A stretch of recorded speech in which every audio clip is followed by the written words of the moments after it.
I am at the world famous Bargain Barn after visiting family for Christmas in Edgerton, Wisconsin. So we're going to go in. This is one of my favorite places. I happened to see that it was open today, so we're going to go look and see if maybe I can find a fender for the 1200. We're looking for a front fender that I could chop, as well as we're going to take a look and see if we can't maybe find a wire harness. Now, if you've never seen this place, it's a crazy place. A warehouse just stacked full of old Harley Davidson parts. I guess that shouldn't be a surprise. Edgerton's near Madison, and more importantly, it's not too far from Milwaukee, which of course is home of Harley Davidson. Let's go in and take a look.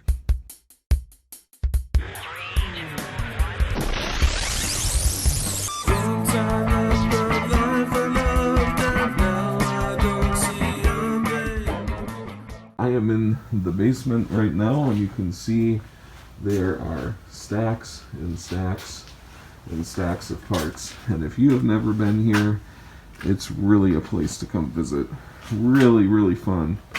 And everything I'm looking at right now is there are aisles of Harley parts, and behind me there are bars and windshields. And as we get further back, if you've got a metric bike, there's even some things for you back there. Upstairs, they have snowmobile parts. I can't say enough about how awesome this place is. So, hi Ryan, and we are at the world famous Bike Barn. Bargain Barn. Bargain Barn, yes. Yep. Tell us a little bit about this place. Well, it's a building that was built in 1870, or give or take a couple years, but it was an old tobacco warehouse, and a guy by the name of Bill Collins ended up starting a motorcycle parts store out of it back in the 80s, and I had been purchasing motorcycle parts from him for probably 10-15 years, and right around 2010 he passed away, and I had the opportunity to take over, and this is now my career. I stunt ride motorcycles, I race in the X Games, I do a lot in the motorcycle industry, and motorcycles have always been a passion of mine. I have a fake leg due to a motorcycle accident, so literally my life. But Harley Davidson parts are expensive at the dealer, and this is try to create something that is more affordable to Harley Davidson customers, and we take a lot of takeoff parts and scratch and dent parts and stuff. If people have a garage full of parts, I make them an offer and they bring them in, and we end up selling them. So I buy a lot of dealerships, excess inventory. I buy Drag Specialties and Parts Unlimited. I get all their dealer returns, scratch and dent, discontinued stuff. So some pretty good deals to be had, and I get to do what I love, talking to other motorcycle riders, and I'm in the industry. So yeah, it's a dream come true. Excellent, thank you. And as you can see back here, they have all kinds of tanks and fenders, and just about anything you need, you can find it here for your custom build. It's just incredible.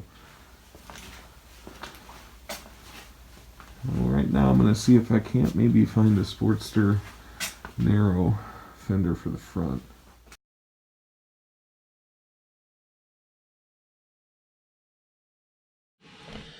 Well, it's Sunday morning, right after Christmas, and I hope all of you had a wonderful Christmas.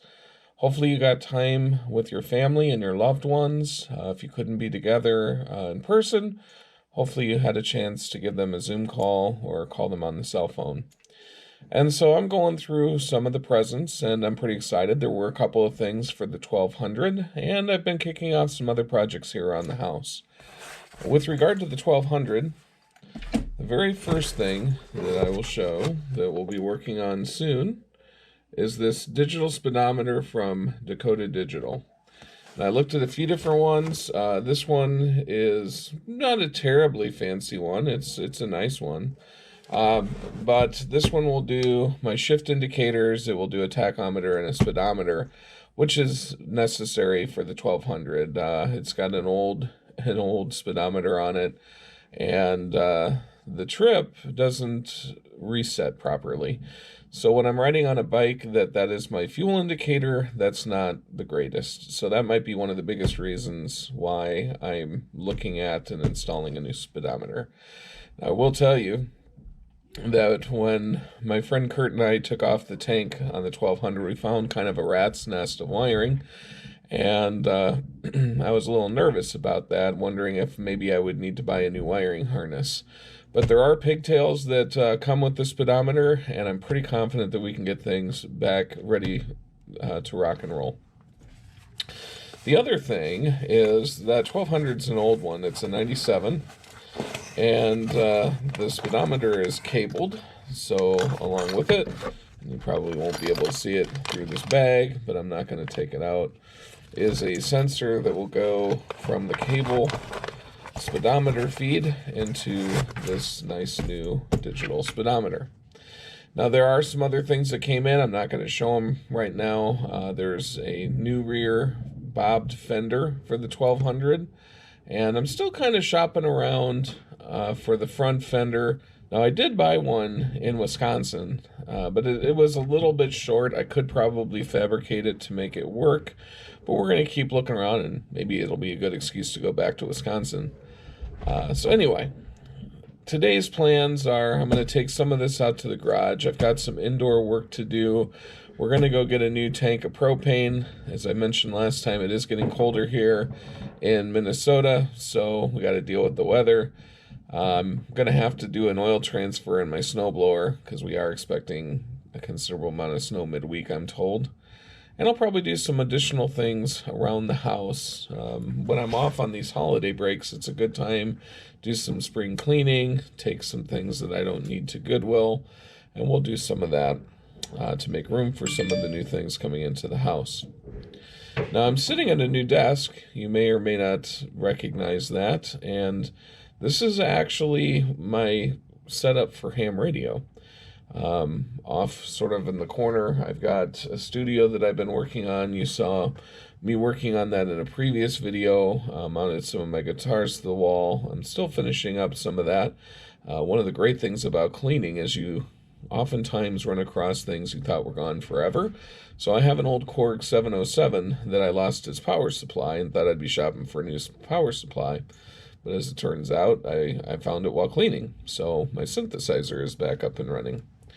And I do have a building outside that does and has all my ham radio equipment. However, both Amanda and I are storm spotters, and we enjoy listening to what's going on with storm spotting. And the heat's pretty good in the outbuilding until about January. I think it's pretty chilly.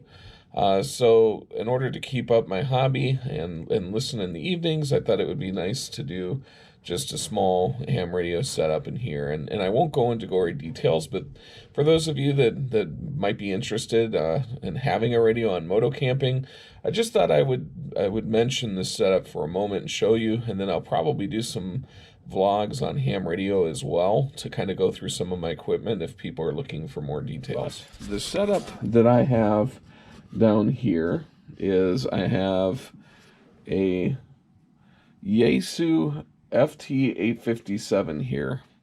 Now this is basically a VHF, UHF, HF all mode transceiver. It will fit in a saddlebag. It will let you talk locally. It will let you talk around the world. It will let you do digital mode. So think of it as instant messaging, if you will, over ham radio. And it's a great little rig. You can buy them used typically for $500, maybe a little bit more. They might be discontinued now for some newer models, but I have a couple of these rigs, and I am a diehard fan of the FT857. If you've looked at the Icom 706, they're very comparable radios. I actually have a 706 Mark II-G as well. They're a great little rig. And over here, because of the multitudes of antennas you may wish to plug into it, or more likely if you're moto camping, you might use a wire like a dipole. An antenna tuner is a really great deal. I like this little manual tuner. It's an MFJ portable tuner. I do have some auto tuners as well, but sometimes it's just fun to mess with the dials and try to get the matching on the antenna that you need in order to have a conversation. Now here I've got a 20 amp power supply. This is basically what lets me power up this equipment when I'm in the house. It does conversion from AC or wall power into DC, like what you would have on a battery. You can certainly power these rigs off of any 12-volt power source, including your bike, but I probably wouldn't recommend that. More likely, you'd want to carry around a gel cell battery and power it up that way. And there's some pretty nice setups where you can do that and hook into a solar panel, a fold-out solar panel to recharge your batteries. I usually carry along an HT and don't carry an HF rig like this. I might do this if I were camping in a car, but I may choose to do this very soon. More typically, I will carry a little handheld.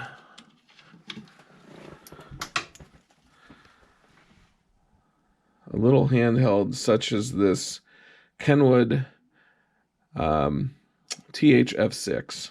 This is actually an HF receiver, but it will do VHF, UHF, and 220 as a transceiver, so you can talk to people on those particular bands. 2 meter, of course, is where 2 meter or 70 centimeters typically where you will find your skywarn activities, your storm spotting stuff, at least in this area of the country. So really nice little rig to have. So I appreciate your patience as I take that little journey into what some may consider nerddom, but communications is important for a lot of different reasons. I will tell you, one year, my friend Tracy and I decided to do the Circle Tour, which is a tour around Lake Michigan. That was a great trip. We kind of took for granted communication. I mean, I'll be honest, my friend kind of thinks the world can take or leave cell phones. But I have a family with a couple of little ones, and I wanted to make sure that I could stay connected with them. And I guess our philosophy was that when we went up into Canada, if we needed to make a cell phone call, we would just pay the long distance. But what we weren't prepared for is that the phones actually didn't work. Another thing we weren't really prepared for was how desolate it would be taking the Canadian highway. Basically, our route was, we went up from Rochester to Duluth, Duluth up to Grand Marais, crossed over into Thunder Bay, drove from Thunder Bay to a small little area called Marathon where we camped. And then we went from Marathon through Wawa down to Sault Ste. Marie, crossed over at Sault Ste. Marie, and then came over back around on the Michigan side through Paradise and Marquette. And on the Canadian side, it was beautiful, but there wasn't really a whole lot of anything in between the towns. So if we would have had a breakdown, we would have been in trouble. The one thing I did have with me that even though we didn't have phone service made me feel better is I did have a ham radio with me if there were an emergency in the saddlebag. So if you want, that's a good reason for carrying around one of those radios, is if you had an emergency, you could get on it and try to get someone's attention. It's maybe a little less likely today that you would find a ham than you would have found in previous years. With anything, clubs and hobbies seem to be falling a little bit, but there are still a tremendous amount of ham radio operators across the country. It's also arguably a good thing that they removed the Morse code requirements for some of the upper licenses. I think that's actually bringing people into the hobby. As a weak signal person, I don't know that that's a great thing, but I'm not going to get into that. If you happen to be a ham radio operator or you're interested, you might be interested in hearing what I have to say about that. But for the rest of you here for motorcycles, I'll move on. And with that, I'm going to go spend some time with the family, go out and get the propane tank refilled, and we'll be right back at the motorcycle very soon. So as you can see, the landscape has changed quite a bit from when I was riding on the Sportster. It is indeed winter now in Minnesota. The snow isn't nearly as bad as it will be. I think we have maybe half an inch, and that's after losing quite a bit over the Christmas weekend. We did get up a whopping 20 to 30 degrees with sunshine, and I think that took care of some of the snow that we did have. So all in all, it's very likely that we'll have a couple of feet of snow in January. That's happened in the past. There have also been years where we haven't had much of anything, so it's hard to say. My hope, crossing fingers, is because I'm working on the Sportster and I'm anxious on getting it on the road, but inevitably there will be all kinds of issues we'll run into, that it'll be an early spring, because I'll need more time to finish the bike, and that's just kind of how Murphy works.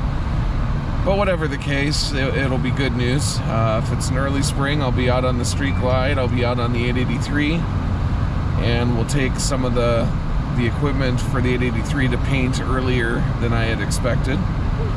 And if it's a little bit longer, it just means that I have more time to work on the 1200 and I don't have to stress on getting it done. So if you've never been up in the upper Midwest in wintertime, if you haven't seen snow on the ground, this is what it looks like. Although, like I'll mention again, we've been pretty lucky. It's very few years that we have this little bit of snow on the ground at the tail end of December. So we'll keep watching it, and maybe January will turn things around a little bit.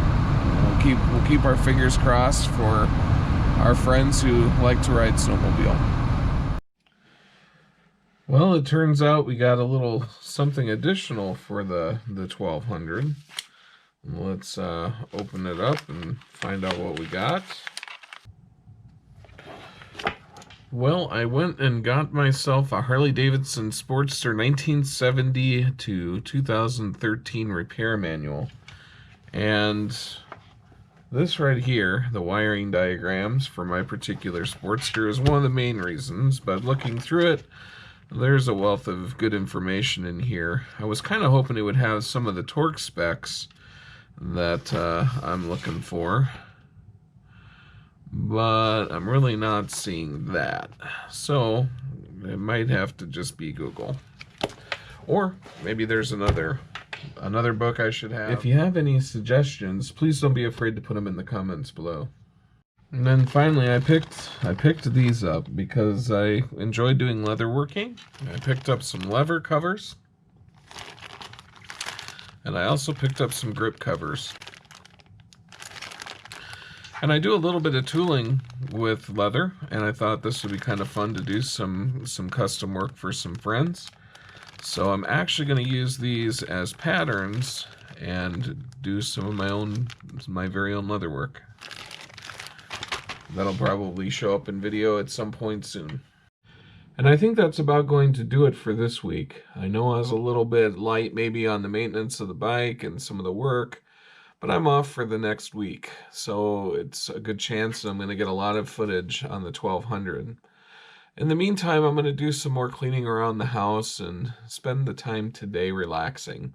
And as I had mentioned, I hope that you had some time to spend with loved ones over this holiday, and maybe as importantly, I hope you find some time to relax. 2020 has been absolutely insane. We're almost to a point where we're going into 2021, and now's a good time for you to try to find some R&R and reset.